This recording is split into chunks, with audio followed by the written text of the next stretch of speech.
So now we're going to geographically move from the northeast of Scotland to the central belt. And our main speaker, Dr. Alison McCaig, will now bring us through her presentation. Alison is a consultant haematologist at the Queen Elizabeth University Hospital in Glasgow, where she has a specialist interest in chronic lymphocytic leukemia and lymphoma, which is just as well for us, really. She trained at the University of Edinburgh Medical School, where she qualified in 2000, and then undertook haematology training in the west of Scotland, and was awarded her FRC PAP in 2011. During her haematology specialist training, Dr. McCaig completed a PhD research program investigating novel therapeutic approaches for CLL at the Paul O'Gorman Leukemia Research Lab at the University of Glasgow. In her clinical practice, Dr. McCaig has been a local principal investigator for several CLL clinical trials, in addition to maintaining her academic interests. And I would also say that, Alison, this is your second time that you've spoken at a CLL support event. The first was in 2016 in Glasgow at an in-person conference. And whilst we were initially planning this event, we had hoped it would be an in-person event, but that's clearly not the case. Nevertheless, we welcome you back and look forward to your presentation. Thank you.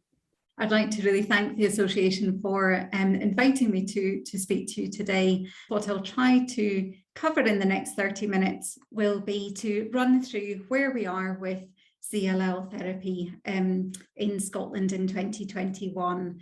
Much of what I will say today will be applicable out with Scotland if there are people joining us from elsewhere, and where there are slight differences, I'll try and highlight them going through, and we can perhaps pick these up at the end.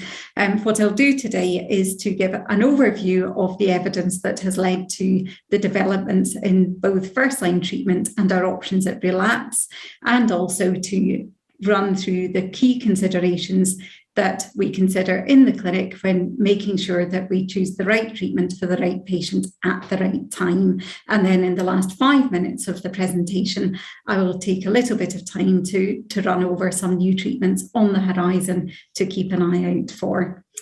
So this slide I put together mainly to kind of highlight the sea change that we are seeing and we have seen and are continuing to see in the management of CLL over the last decade, with the introduction of more targeted treatments, many of which have been approved by the Scottish Medicines Consortium, or SMC, which is the Scottish equivalent of NICE, which assesses the effectiveness and cost effectiveness of new medicines.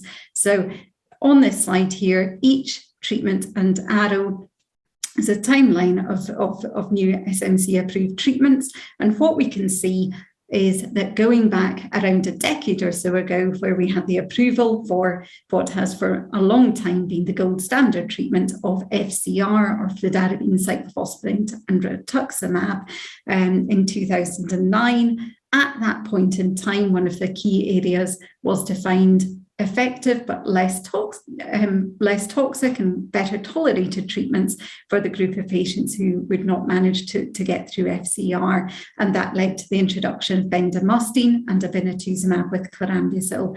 But you can see that since around 2015, all of the more recently approved treatments through the SMC have been for targeted therapies rather than chemotherapy. And in the remainder of this talk, I will really run through these newer agents and the evidence as to how they compare with our more historical chemotherapy treatments. But before I speak about targeted therapies, I can't give a talk on CLL without speaking about immunochemotherapy, which has for a long time been the backbone of CLL treatment. First of all, to run through FCR, many of you may have received and gone through FCR and know all about this, but just in outline, this is a 6-month course of treatment, which is predominantly outpatient treatment, and the combination adding rituximab to chemotherapy was approved on the basis of the CLL-8 study that demonstrated a significant longer first remission with the addition of the antibody rituximab to chemotherapy. On average, patients may expect a remission of around, the average length of remission was just under 5 years, but obviously there's great variation from patient to patient. This sounds not too bad, and you could ask, why do we need other therapies? And that really is, as we know that fludarabine, that FCR does have a number of toxicities.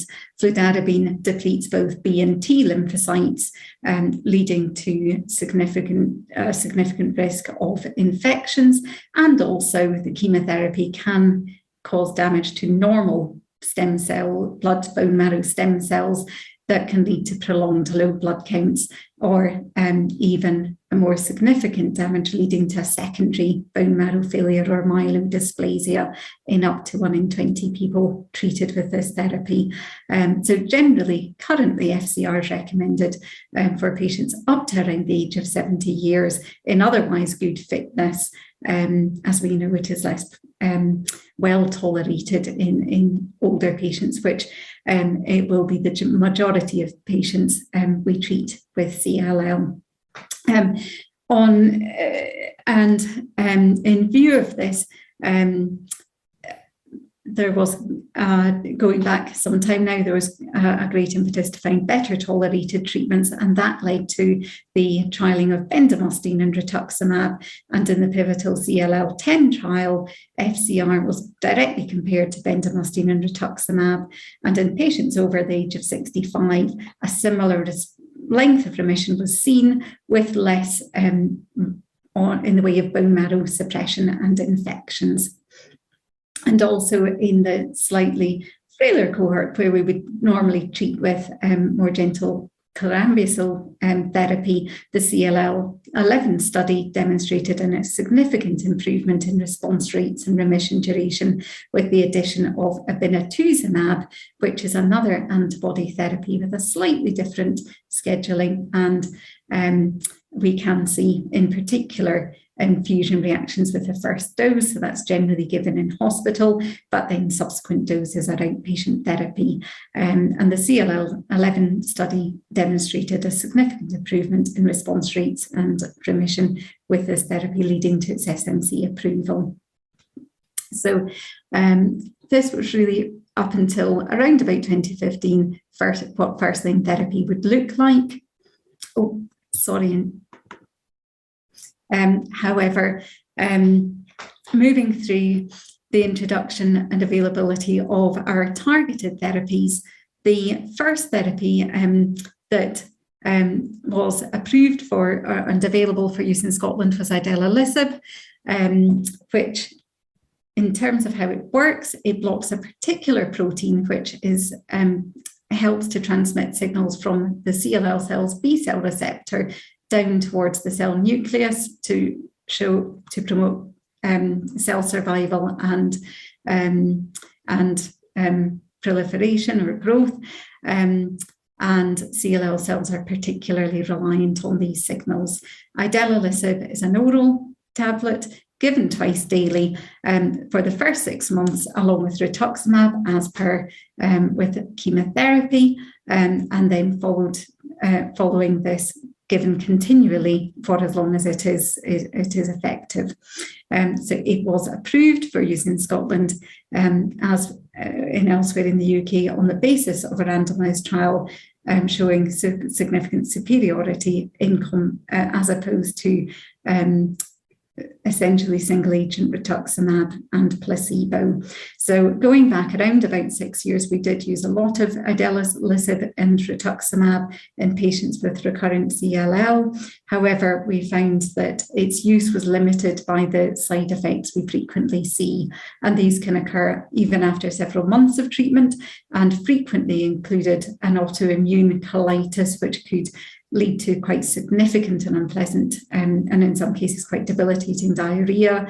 We saw abnormal liver function tests, and rarely also an inflammatory pneumonitis leading to respiratory symptoms. And also we could see that neutropenia and infections are quite common, leading to first-line trials of this agent being halted, and in patients on therapy were mandated to use prophylactic antibiotics against PCP or pneumocystis pneumonia infection and monitoring for viral reactivation.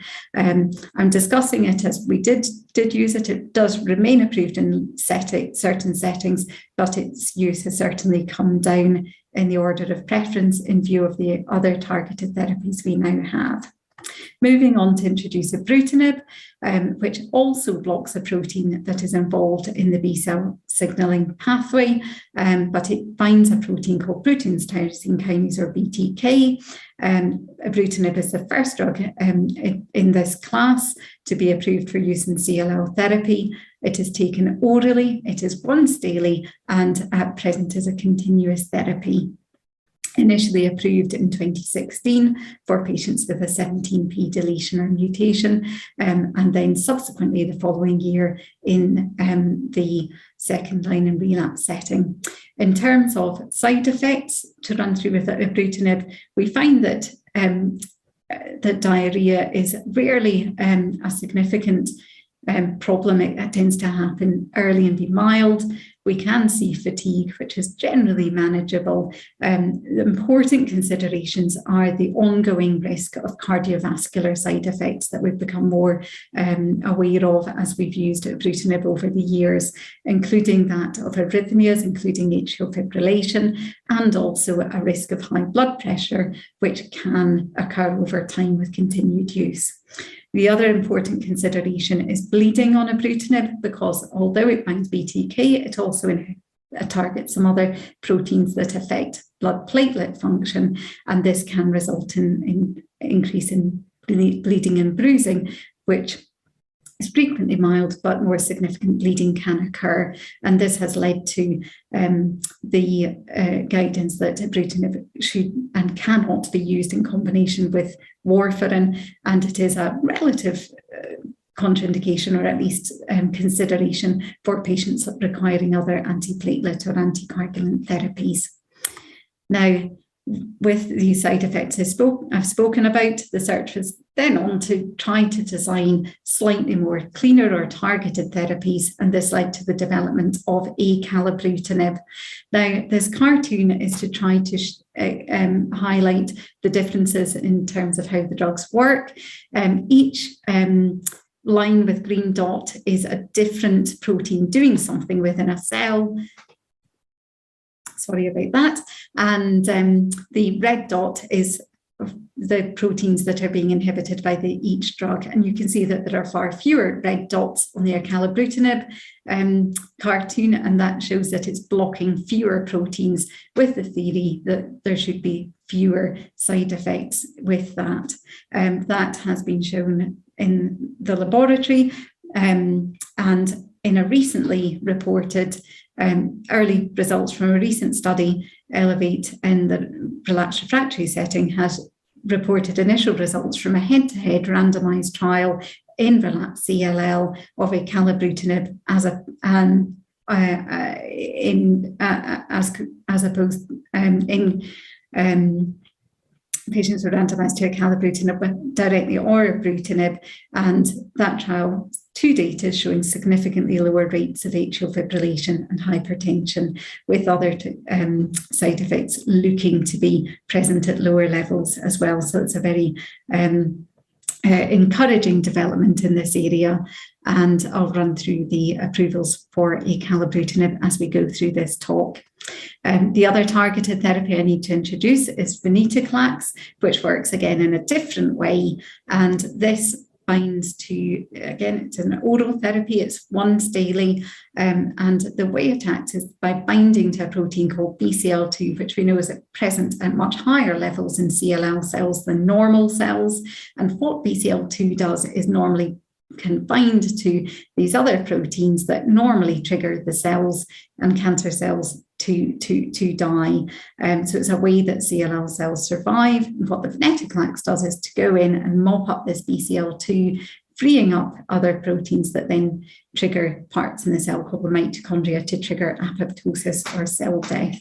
And we know that this can happen very quickly and very effectively, which has led to the requirement of needing to introduce venetoclax over a 5-week schedule where the dose is increased each week, and this sometimes, depending on the blood white cell count and size of lymph nodes, does often mean coming into hospital for the first couple of visits for supportive treatment and to monitor for evidence of what we call tumor lysis, which means that we can see electrolyte or salt upsets in the blood and also kidney upset if we break down too many cells too quickly for the body's processes to handle. In terms of common side effects with venetoclax, it can cause nausea and diarrhea, which are rarely a significant problem. We can relatively frequently see neutropenia, which can generally be managed with growth factor injections to maintain a safe neutrophil count. Above that we would see a significant risk of infections, and we can see fatigue along with it. And this slide really is my main science cartoon slide, really just to highlight the fact that whilst we used to be predominantly managing CLL with various forms of chemotherapy that would affect DNA replication in really any dividing cell, we have both more in the cupboard now and smarter and targeted treatments that either bind to proteins that are just present on the CLL cells or their normal B cell counterparts, or bind to proteins that the CLL cells are particularly dependent on, such as BCL2, or blocking this B cell receptor signaling. So what I will do moving on through the rest of the talk is to run through the evidence as to how these new therapies add to CLL therapy, both in the first line and beyond. So if we first of all look at first line therapy, and this is the group that really encompass most people we treat first line for CLL, well, generally,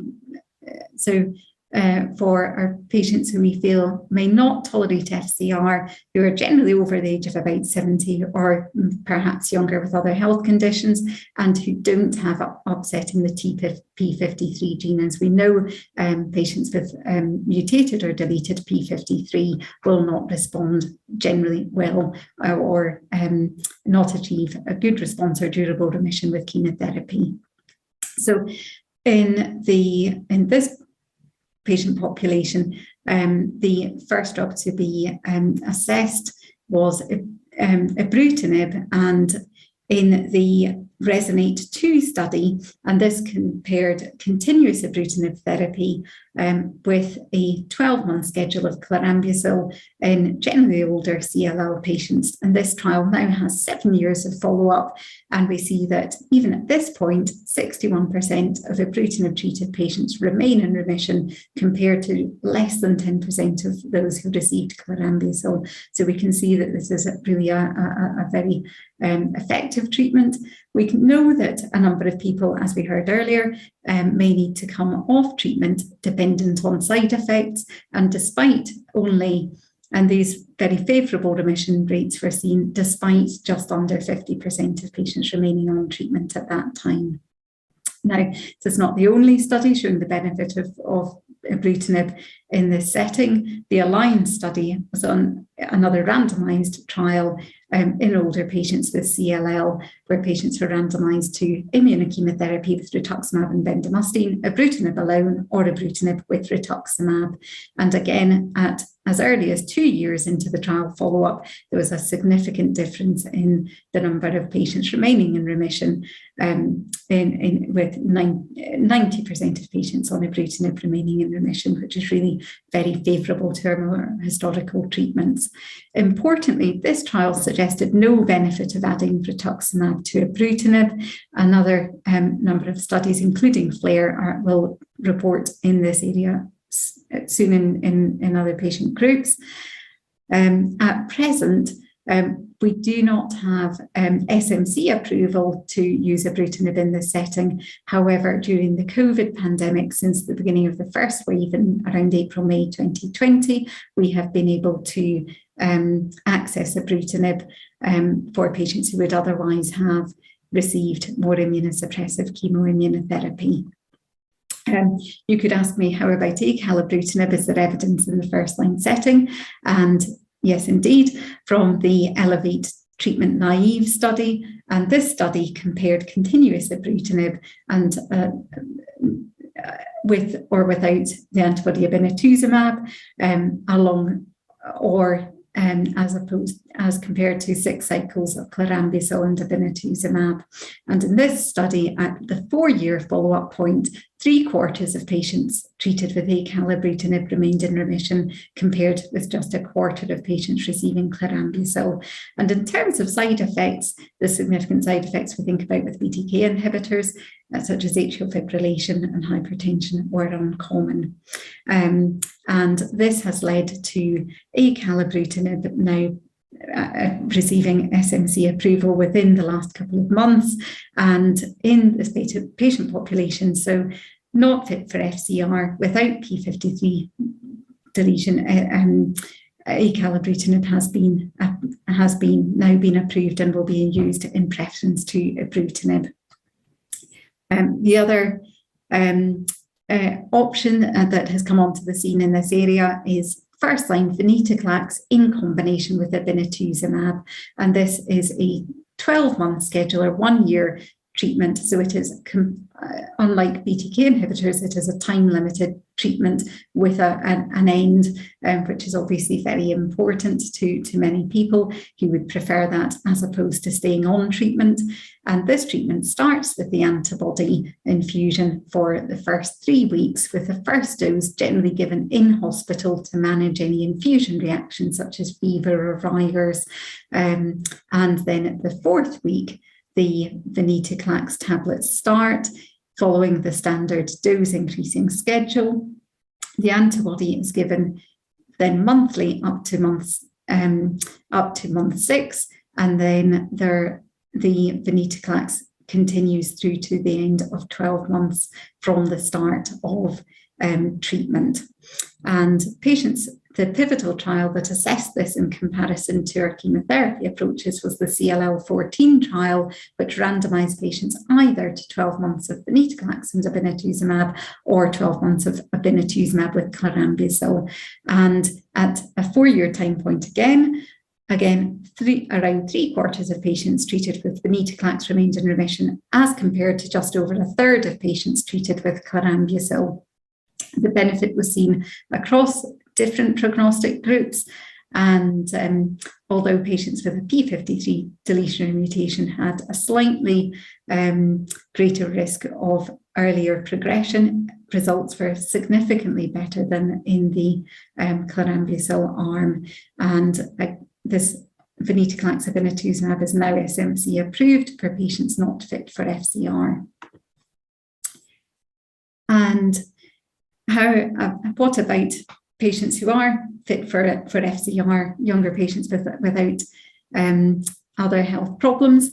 So I've already spoken about FCR, but how do our novel treatments compare? Obviously, many of you listening today may be participating in the FLAIR study, which will be reporting at least initial results within the near future. But to date, the largest trial we have is the ECOG 1912 study, which was a randomized trial where patients were allocated to receive 6 cycles of FCR or 6 cycles of rituximab along with ibrutinib, and then followed by continuous ibrutinib until progression or other side effects meant that patients would stop.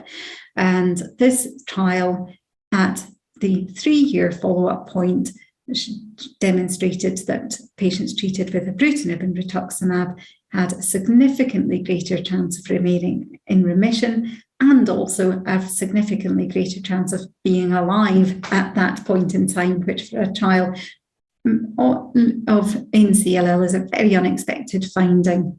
The most benefit was seen for patients with an unmutated immunoglobulin heavy chain gene, which we know that usually that can mark out for a more progressive course or less favourable response to chemotherapy. We found that poorer prognostic indicator was really overcome with ibrutinib. For patients with a mutated immunoglobulin gene, remission rates were more similar at the 3-year point. Again, at present, we do not have access, ibrutinib has not been SMC approved as it has not yet been submitted for consideration. However, we do have access to ibrutinib through the emergency COVID medicines approvals to use both ibrutinib or acalabrutinib in this setting. So you could ask me, should we still consider FCR for anyone in first-line therapy? And whilst the data I've just presented could make you think perhaps not, I think the data here is something to consider, as we now have very mature follow-up from the early trials of FCR going out to over 15 years. And if this graph breaks down different groups of patients treated with FCR in those trials by the immunoglobulin gene mutation status and the response to therapy. And this green line shows patients with mutated immunoglobulin genes who achieved a very good initial response looking at low levels of detectable disease. And what has been seen is that this curve seems to level off and that no patient in remission at 12 years so far who's in remission at 12 years has subsequently relapsed, leading to discussion in the literature and in the international community as to whether in this group of patients we can knock the CLL back so far that it just can't recover and we may be able to speak about functional cure. So I think as newer targeted therapies come online, I think we will perhaps use, and we are using currently less FCR, but I don't think we should forget about it altogether. I think that it is something that we are likely to become more selective as to when we discuss it as an option.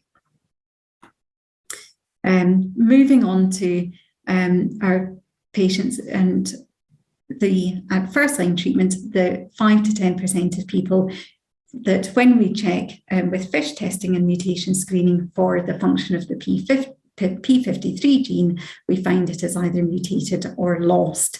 We know that with our older treatments with chemotherapy, durable remissions are very rare and newer treatments were desperately needed. And thankfully, over the last few years, a number of options have been approved by the SMC based on really sound data.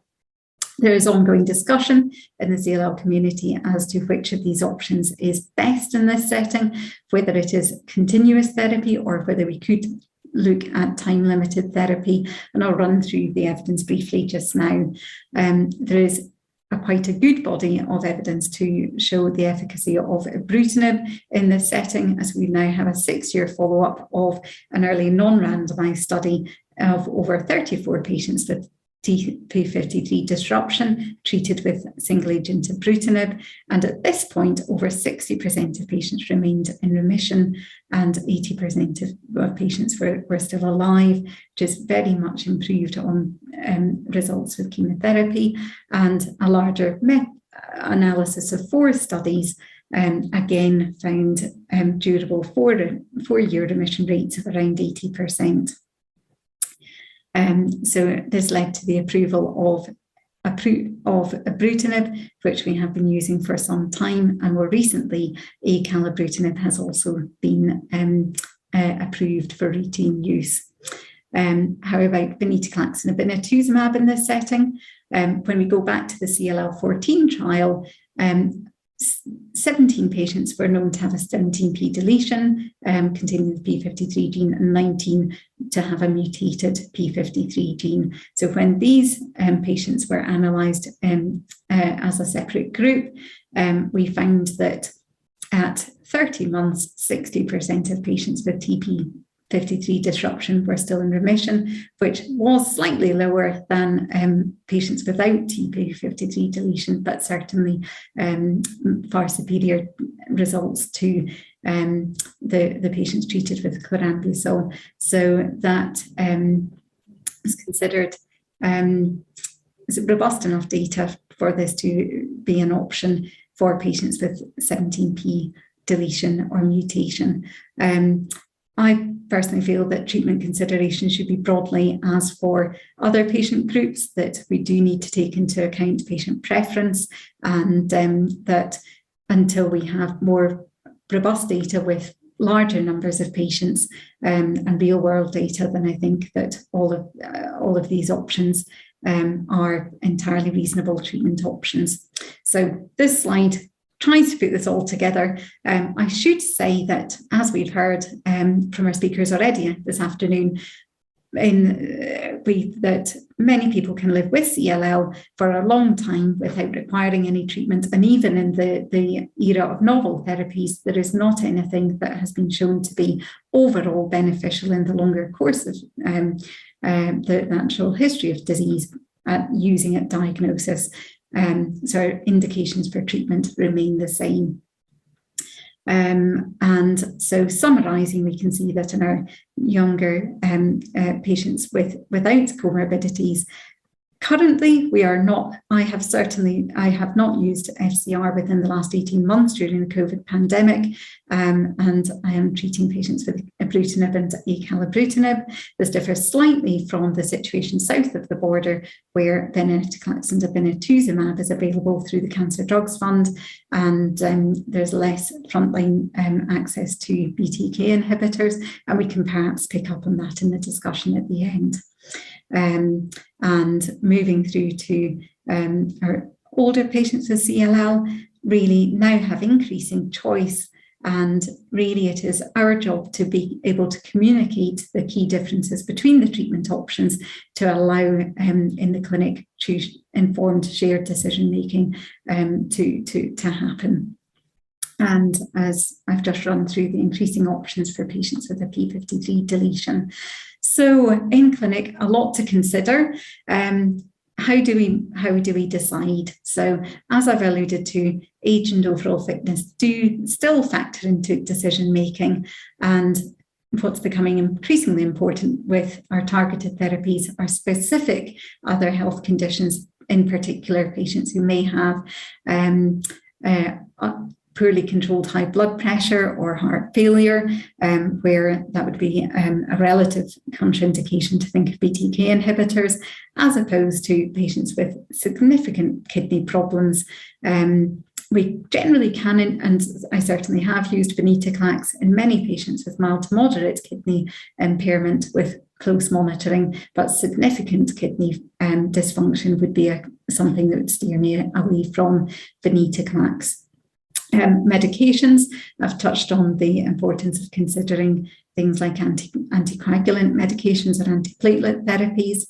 We've spoken about P53 status and a little on where the mutation status of the immunoglobulin gene might come into decision making. And increasingly, as we have increasing choice, then patient preference, which may be to either time-limited or continuous therapy, or also the other factors between the options such as the need for either more frequent hospital visits with obinutuzumab venetoclax over the first 2 months, or whether people would just want to start taking treatment at home straight away with fewer hospital visits. So very quickly looking to the future, one question is whether we should be using combinations of targeted therapies. The UK FLAIR and GLOW trials will be reporting within the next few years, looking at the combination of ibrutinib and venetoclax. The CAPTIVATE study, which was run in the States, has already given very encouraging efficacy and tolerability data on that. And a couple of trials that are also ongoing at the moment that will be key ones to look out for is the CLL13 trial, that is really going to give us much more evidence as to how obinutuzumab venetoclax is in comparison to FCR chemotherapy. And then the CLL 17 study that is actually completely chemotherapy-free and directly comparing ibrutinib versus venetoclax-based therapies, and indeed the combination. So these are certainly ones to look out for. In terms of our first-line therapies, unfortunately, we know that CLL will unfortunately often and generally come back at some stage. Certainly following chemoimmunotherapy or time-limited therapies, treatments not often indicated at the first signs of relapse, and there may be a period of watch and wait. At relapse, many of the same considerations as per first-line therapy are important, and whilst previously patients with a durable response to chemotherapy, we may consider retreatment with our targeted therapies showing really more favourable results. That is very rarely what we recommend currently.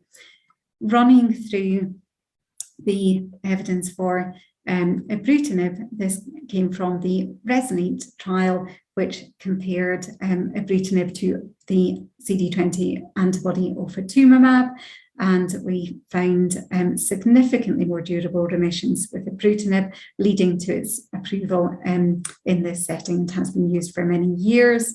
More recently, we now have access to acalabrutinib on the basis of the ASCEND study, which has shown as a direct comparison to bendamustine or rituximab or idelalisib, more durable remissions across prognostic groups.